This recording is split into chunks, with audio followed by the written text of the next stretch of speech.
Only a year ago, the Chicago Bears were considered the most devastating team in the NFL. But after Sunday, the New York Giants played like it may be their turn to do the Super Bowl shuffle. For the second consecutive year, the Buccaneers won only 2 games. But in this week's cover story, you will see why many Tampa residents still have very much to cheer about.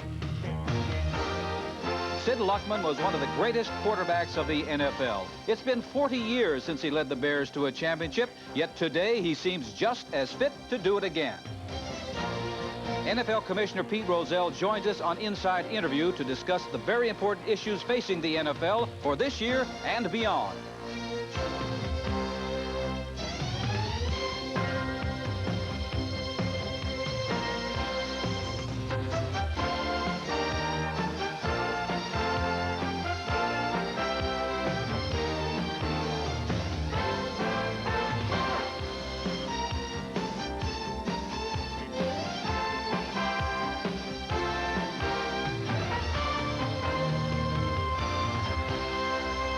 And now, Inside the NFL with your hosts, Len Dawson and Nick Bonaconti. Hello, everybody. Welcome to the show. We are now down to the Final Four, and after this Sunday, we'll all get ready for the hype of Super Bowl 21. Nick, after watching the games this past weekend, it became very clear to me that there are 3 teams who should feel very fortunate to be still in the race. There is one team head and shoulders above all the rest, the New York Giants. Unless something drastic happens to this team, I think they should win it in a walk. Lenny, I agree. And anybody who talks about a Giant letdown is really blowing hot air. This ball club did not celebrate after their playoff win. Matter of fact, they know the whole season can go for naught unless they approach every single playoff game in a very businesslike way. They feel they can celebrate after the Super Bowl. You know, something that impresses me more than anything else about these guys is the caliber of the players on the Giants. Talk about leadership. That word is used a lot, and it's very important, especially during the playoffs. And when you look at the Giants, that word jumps right out at you. When you take a look defensively, some of their players, linebackers, Harry Carson and Lawrence Taylor, veteran defensive end George Martin, they not only bring out the best in themselves, but they bring out the best in their teammates. It is contagious. All you have to do is look at the performance of some of their young players like Carl Banks and Jim Burt. Offensively, I think the player who best exemplifies desire and the willingness to win, as well as anybody on that team, is Phil McConkey. Now, Phil doesn't have all the natural talents that some of the people have, but his heart is as big as anyone's. Lenny, when you talk about leadership and you talk about role models, you talk about Russ Grimm and Joe Jacoby, the Washington Redskins, 2 offensive linemen who played hurt in that ball game. Grimm with cracked ribs and Joe Jacoby with a broken hand. All these guys did is knock the Chicago Bear defenders off the football, giving George Rogers running room, and then gave Jay Schrader just enough time to get the football to Art Monk for 2 touchdown passes. Without Grimm and without Jacoby, the Skins don't win. I want to talk about the other team that played in that ball game, the Chicago Bears. I now ask, how important is the field leadership of Jim McMahon? I don't approve of everything Jim does off the field, but when he is on the field, I've always said, here is a man who loves to play the game. He accepts the challenge of a big game. He has complete control of the huddle and the offense. Watching Doug Flutie, every time that play was over, he'd run to the sidelines, confer with Mike Ditka to get his feedback. This is no way for a quarterback to display leadership ability. Yeah, you know what it's like, Lenny? It's like a little boy running to his mother asking her permission to do something. But you know something? Doug Flutie is going to have to stand on his own 2 feet if he's going to make it in the NFL. But what I would like to do right now is pay a little tribute to their head coach, Mike Ditka. Here's a guy who took a Chicago Bear football team and convinced them that they could win without a quarterback. This ball club won an awful lot of football games, and Ditka did a tremendous job. You know, there was a teammate of his who coaches the Denver Broncos, Dan Reeves. Dan Reeves found out that for a half a season, he didn't have a running game. But this week against the New England Patriots, it was that running game that beat the Patriots. I think that was very interesting regarding that game because with John Elway hobbled in the second half with an ankle injury, they had to rely on that running game. For example, in the first half, they threw the ball 23 times. They rushed it 15 times. In the second half, they rushed it 27 times and threw it just 9 times, yet they were able to get the job done, even though the Patriots knew they had to run the football. Well, with John Elway hobbling, the rest of the team thought, hey, we can't do it solely without him, so we're going to have to put it all together. And they did, giving Dan Reeves his very first playoff victory ever. The Denver Broncos, hoping to emerge from the shadow of 5 consecutive playoff losses since 1978, entered the mile-high zone against New England. But the Patriots were intent on defending their AFC title and extending that Broncos streak. Quarterback Tony Eason, starting after his injury in the regular season finale, teamed up with Stanley Morgan for the game's first touchdown.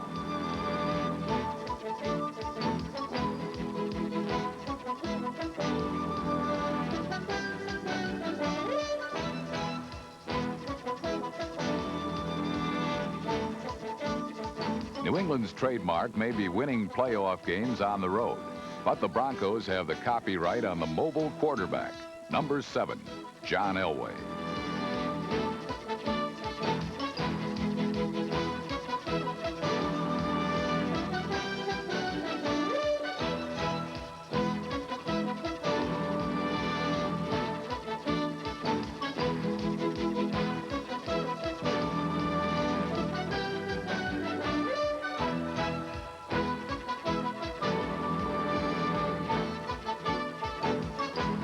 Elway's touchdown led to a 10-10 halftime tie, but the Patriots played trick or treat to open the second half.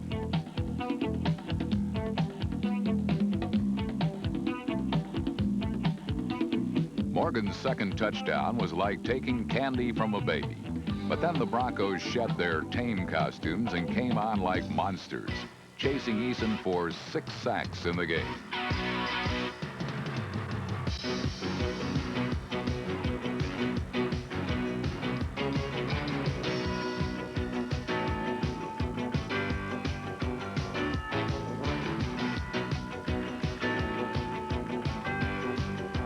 While the defense looked like man-eaters, the offense gobbled up the yardage.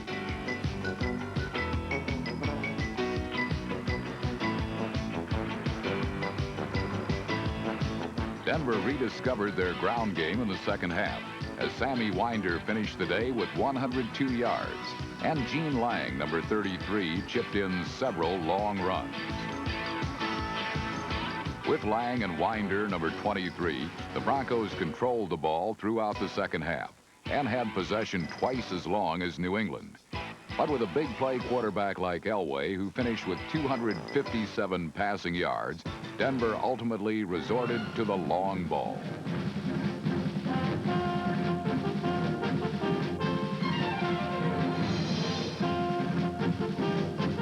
A Rich Carlos field goal and this 48-yard touchdown reception by Vance Johnson gave Denver a 20-17 lead. With their aggressive defense and ball control offense, the Broncos could taste the victory. New England squandered their few opportunities for a comeback, and with less than 2 minutes remaining, the Patriots' season was on their own 10-yard line.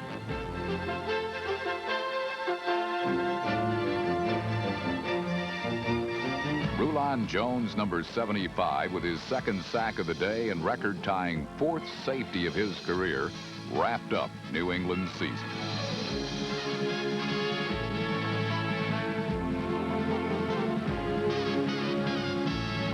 Jones' safety gave Denver a 22-17 victory as the Broncos advanced to the AFC title game, looking for a victory on the road. Playoff road game wins are but a memory for Tony Eason and the Patriots, AFC East champions, who will watch another team claim their conference crown. Will it be Denver? The Broncos travel to Cleveland on the wave of their resurgent Orange Crush defense, knowing that the last time they won a playoff game, they ended up in the Super Bowl. It's really nice to be able to feature a guy like Vance Johnson on the show like we did last week, and then have Vance go out and catch the first long touchdown pass of the season from John Elway, and have that touchdown pass end up being the winning points in the game over the New England Patriots. But you know something, Lenny? That was as a result of a penalty on the Patriots. The Patriots are offside, and John Elway said after that ball game that he would not have thrown a football down the field if he didn't have a free play. That Patriot mistake was just one of many. And I think when they take a look at the films, they're going to find that out. The one really glaring mistake that I think happened was with less than 2 minutes to go in the game, they're down by 3 points, they have no timeouts left, a punt, Irving Fryer fielded it on the 3-yard line. To me, this is a sin. He never should have done that. He should have let it go into the end zone, taken the ball on the 20-yard line. A couple of first downs, and the way Tony Franklin kicks in that thin air, they could have tied the game and been back in it. You know, Lenny, another thing that bothers me about the New England Patriots is the lack of leadership provided by their quarterback, Tony Eason. Now, here's a guy with a load of talent, but to me, what it looks like, he's going out for a Sunday stroll in the afternoon, rather than going out there, taking control of the huddle and giving the team the direction that they're looking for. You don't get the same feeling when Steve Grogan is in the huddle. Now, people can say, well, it may be a lack of maturity on the part of Eason, but Eason has been in the league for 4 years, and it's time for him to take control of that Patriot offense if he can. Well, unlike Tony Eason, a young man at the tender age of 23, just 2 years in the National Football League, who has taken control, is Bernie Kosar. Boy, this young man is intelligent. He is really into every football game. He really not only maintains his composure, but he kept everybody else calm when it looked like they were completely out of it. He would not let that team quit. I think that was one of the greatest come-from-behind victories I've ever seen. No, all you have to do is look at the remarks of his players after the ball game. His teammates said, well, the last 4 minutes of that game, we kept saying, give the ball to Bernie, and Bernie will give us the points. You know, with 4 minutes left in that game, things look really bleak for Bernie and the Browns. But you know something? He had a little lady luck on his shoulder, and Bernie again turned in a third 400-yard-plus game, this time in a big playoff win for the Browns. During the regular season, the Jets were dominant for 11 weeks and doormats for 5. And head coach Joe Walton had a few tricks up his sleeve to assure which Jet team would show up for the divisional playoff game against the Browns.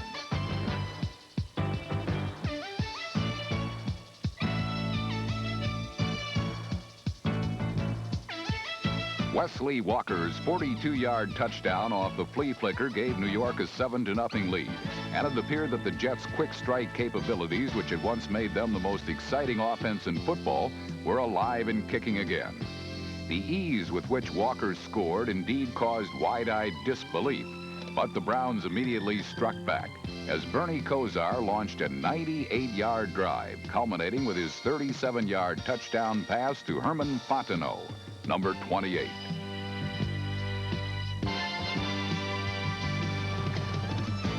This ability to battle back set the tone for the game. Suddenly, the Jets were left breathless as they barely had 4 minutes to savor their lead. Neither team would score a touchdown until the final period as the respective defenses took center stage. The Browns recorded 9 sacks, forced starter Pat Ryan out of the game with a groin pull, and victimized his replacement, Ken O'Brien, as well.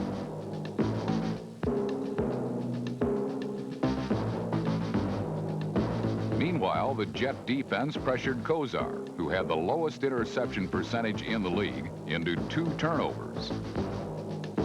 Russell Carter's theft ended Kosar's streak of 132 passes without an interception, and more importantly, thwarted the Browns' drive deep in Jet territory. Momentum was shifting toward New York. Mark Gastineau taunted the hostile crowd with his mouth. Freeman McNeil let his legs speak for themselves.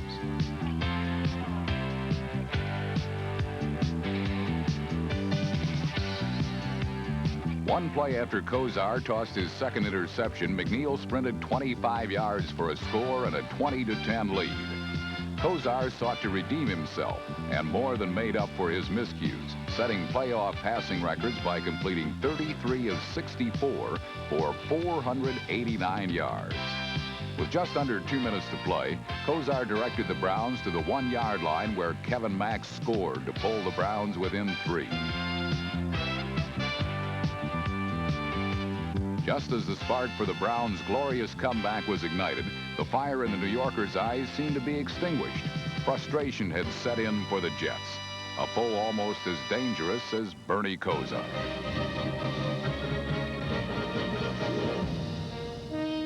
Operating with no timeouts and precious little time, Kosar connected with Webster Slaughter for 37 yards down to the Jets' 5. With 7 seconds remaining in regulation, Mark Mosley kicked the tying field goal to wipe the slate clean and send the game into overtime. It took the combination of the Browns' oldest and youngest players to mount a stirring recovery from the cold breath of playoff extinction. And once the overtime began, it would be these two figures, Mosley and Kosar, who would be cast in the central roles once again. On the Browns' first overtime possession, Kosar brilliantly directed Cleveland again to the Jets' 5-yard line and called on Mosley for a repeat performance of his game-tying kick. But this time, he was the heel, not the hero. Mosley's third miss of the day caused the Jets to rejoice, but ultimately it only prolonged New York's agony. Few players, notably kickers, get a second chance, but fate smiled kindly on Mark Mosley and the Cleveland Browns.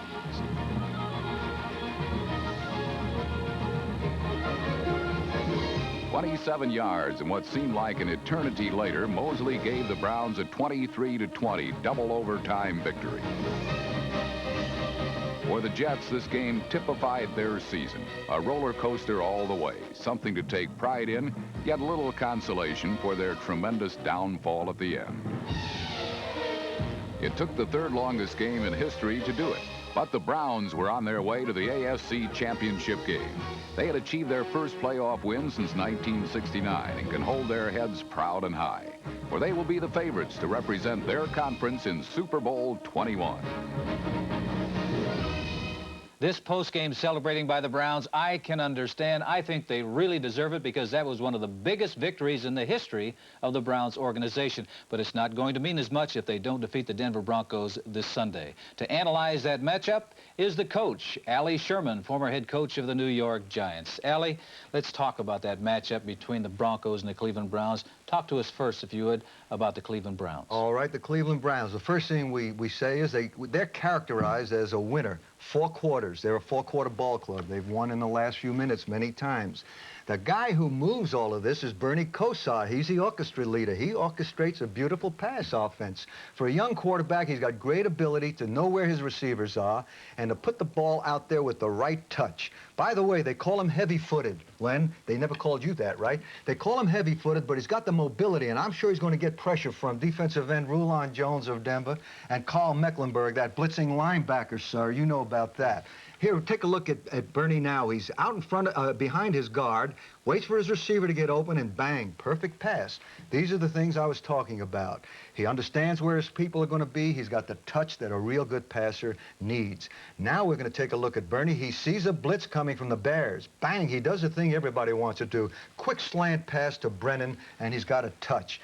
The only problem with that is he eyeballed Brennan all the way. He's got to be careful in future games. You can bet Denver's looking at that, right?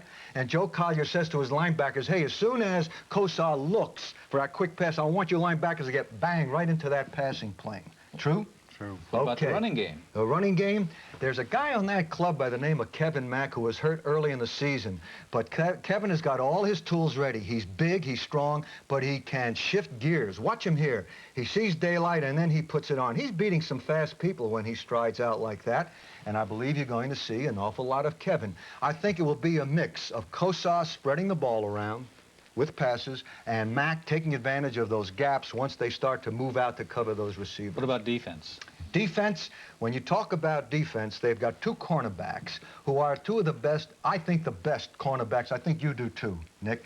Minifield and Dixon. Watch him here. Here's Bernie Esiason trying to go back there to throw a ball, and he's looking for his receiver. He's going to throw it, right? He's a good thrower, but there's old Dixon. Perfect technical way to knock a pass down and cover a receiver. Dixon and Minifield can play right up on the line of scrimmage, as you see here against Miami. That's 31, Minifield. They play bump and run against these receivers so that they can ride with them and play real tight. You know what that does? What he did out there gives Cleveland much more defensive support for end runs, as we saw there. And that's why I think Cleveland's a complete club both ways. Let's talk about the Denver Broncos. Okay. First, their offense. Okay. You know what offense is with the Denver Broncos, John Elway, and that's it. But I find a problem. He's a big play guy. Here is an upside Elway doing the right thing, poised, in the pocket, and throws to tight end Mobley. By the way, Mobley has only caught about 12 passes this year, but because Dixon and Minifield, I think, are going to do a job on the wide receivers, look for Elway to throw that ball to Mobley much more in this ball game. He's a tight end that will get in there against a slow safety. What about their running game? Their running game, they have a running game, but they don't use it much. You know what? You take a look at their runner now. You know what the best thing happened? Here's their runner, Sammy Winder. This guy is good to get you 4, 6, 8. He can cut. Okay? I think they should use him more. That helps the game a lot more. And then you got the defense. Who do you like on defense? Defense, well, when you talk defense, they've got a defensive coach who uses a lot of different fronts and alignments and coverages. But they have 2 people who are the spark plugs. One of them, Rulon Jones, number 75. As you see him here, beat 2 blockers and take the passer down. Jones is great pressure. He will be on Kosar, and that's why they're going to roll Kosar out a little. And along with that, number 77, who just recovered that ball, is Carl Mecklenburg. He's always around the ball. Okay, Al, you got to stay with us because we're going to come back to you later in the show. But right now, we're going to go to our NFL cover story, which is about a city in Florida that got so fed up with the Tampa Bay Buccaneers that they adopted the Cleveland Browns. That's right, Clearwater, Florida, and their newspaper clearly gave their readership a choice.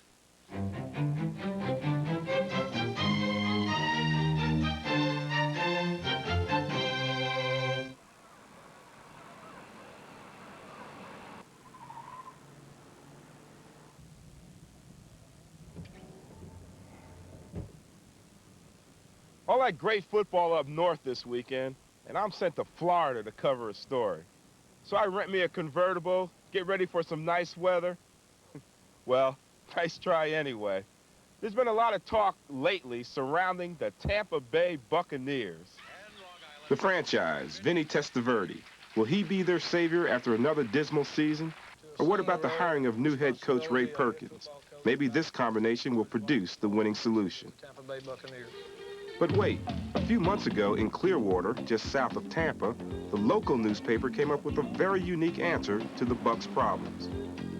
We got together as a sports department and decided, let's find a team that we can give the fans as an option, a team that they can look to on Sunday afternoons if the Bucs lose. So we kicked around a number of teams and threw out all the high-profile teams, and we just picked the Browns. We wanted to pick a team that was going to be fun. We wanted to make it a fun and kind of a novel thing. So we looked in the Central Division of the AFC, which is the opposite division of the Bucs in the NFC. And the Browns kind of jumped out because, as it happens, a Clearwater High School graduate plays on the team, Scott Nicholas. There's a special teams man and a backup linebacker. And then we thought, what other local ties might there be? And we have Cleveland Street's our main drag in downtown Clearwater. We have a Cleveland Plaza. The other day I found out we have a Browns court here, and then I found out that the Browns nose tackle, Pazzulli, his father-in-law lives in Clearwater, and he happened to be in Clearwater the weekend that we ran our first column, and his father-in-law was telling me what a big charge they got out of it. Bernie Kosar's aunt, Carol, who lives in Palm Harbor, she wrote a letter and just signed Carol Kosar, and I called her back the next day, and sure enough, there was the relationship there, and she loves the Bucs too, and she loves the Browns for obvious reasons. Dan, with your idea to adopt the Browns, is this an effort to convert Buck fans to Brown fans? Not necessarily. The way we presented it was, let's let the fans have an option. We didn't do it to necessarily condemn the Bucs. We just said this is the way it is. The Bucs are losing every game, and just for a safety valve for their own sanity, we'll let them have another team to cheer for. On the Sundays when the Bucs lost, which was just about every Sunday, along with the Browns story in Monday's paper, we would run a little label that said Buck fan optional, so the Buck fan could read the Buck story and cry or whatever it is they want to do, and they could turn the page and see, oh, Buck fan optional. You know, I got a lot of phone calls from people in Pinellas County and in the area who said it's a great idea. You know, we're sick and tired of the Bucs. We need something else, and they took it in the right vein of it being a fun thing. I got some letters from Buck fans who weren't so nice about it. Some of them who thought it was a horrible idea, and that if we wanted to cheer for the Browns, we should move back to Cleveland. This Clearwater pub is where new and transplanted Browns fans cheer their team on, and their victory over the Jets Saturday left them with a tribute to the Browns' dog defense.